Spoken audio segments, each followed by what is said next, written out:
Hey there, you're listening to The Mighty Mommy with some quick and dirty tips for practical parenting. I've decided to take on a very daunting task. Well, it's daunting to me because it's an issue I have not yet resolved.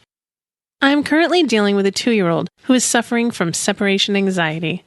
Even as I was gathering my thoughts on this episode, my son was begging for my attention. I finally gave up and read him a few more books before he finally settled in for bedtime. I'm not a complete stranger to separation anxiety. My daughter went through it briefly, and I've seen other children going through it as well. The thing I wonder about it most is who it's hardest on, the child or the parent. Most children experience separation anxiety anywhere from the age of 6 months until about 2.5 years old. The age at which it starts varies from child to child, and some kids get over it much faster than others. My daughter started showing signs around 18 months old, but it was very short-lived. I think she was more adjusted to being away from me because she was in daycare until she was about 11 months old. I was working away from home then and had not made the adjustment to full-time mom. She stayed with her grandmas and with a daycare provider on occasion. Once I started working from home, she became more attached and would cry when I'd leave her in someone else's care. But, according to her caregivers, the tears would stop within minutes and she was always happy when I returned home. My son is a different story. We're at the stage where if I leave the room, even briefly, he goes a little nuts, running through the house looking for me. Once he finds me, he calms down, but the amount of distress he seems to experience during that short period of time seems unnecessary and quite unpleasant. This brings me to my first tip. Don't sneak away. I know a lot of parents who make sure their child is distracted and then they run out the door as fast as they can. The only person this is easier for is the parent. By sneaking off, you don't see your child freaking out when he realizes that you've disappeared and he doesn't know where you've gone. I believe it's important to be honest with your child and let him know what's going on. Tell him that you're going out for a bit and let him know who's there to take care of him. Then, reassure him that you'll be back and be honest about the time frame. When I tell my son I'm going out, he attaches himself to my leg and makes attempts to join me. I realize this is going to happen, and I'm careful not to prolong the goodbye. I give him his hugs and kisses before I tell him I'm going. It's important to give hugs and kisses often when you aren't leaving as well, so that your child doesn't associate your affection with leaving. My son needs to see me leave the house. If he doesn't, he goes from room to room, frantically looking for me. If he sees me leave the house, he's not happy about it, but he deals with it better. He knows I'm coming back, and he doesn't get as emotional. My next suggestion is for those of you whose kids are so emotional that you feel like you can't leave them at all. You can try working up to it gradually. Start with a quick trip to the grocery store. Maybe it's mommy that your child is attached to. Let daddy stay home while you run to the store for 15 minutes.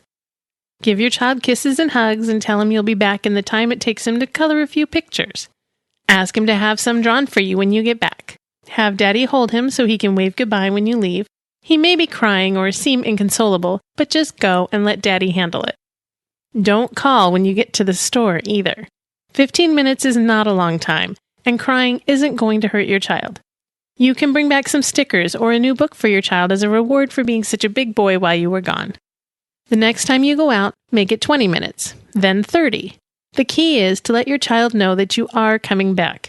Once he's used to you coming and going, he should be more comfortable with it happening. Keep in mind that the more apprehensive you are about leaving, the more your child is going to sense that in you.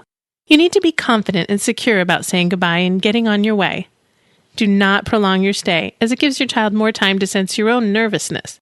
If your child finds comfort in objects, you might consider having something that your child can keep with them while you're away.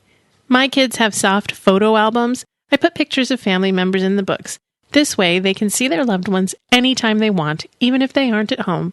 When you return home, talk to your child about his feelings. Let him know that you missed him too. If a child can talk about his feelings and understand that mommy has these feelings too, it could help him to adjust to the situation. Finally, remember that separation anxiety is generally a temporary situation. Most children outgrow it before the age of 3. The suggestions I've shared are to help you and your child get through this rough period in your lives.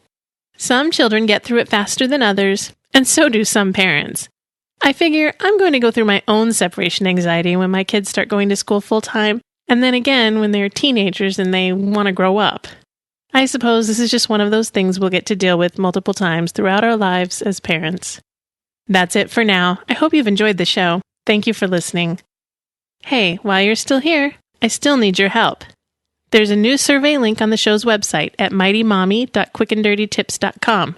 We're collecting information that will be helpful in creating better content for listeners. If you could take a moment to click on the listener's survey button and fill out the survey, I would really appreciate it. You can email the Mighty Mommy directly at mommy@cutienow.com or leave a message by calling 206-202-2185. The Mighty Mommy's Quick and Dirty Tips for Practical Parenting is part of the Quick and Dirty Tips Network at quickanddirtytips.com. This week, Money Girl is answering some questions listeners have about taxes, so be sure to check out her podcast. This is your friend, the Mighty Mommy, wishing you happy and fun parenting.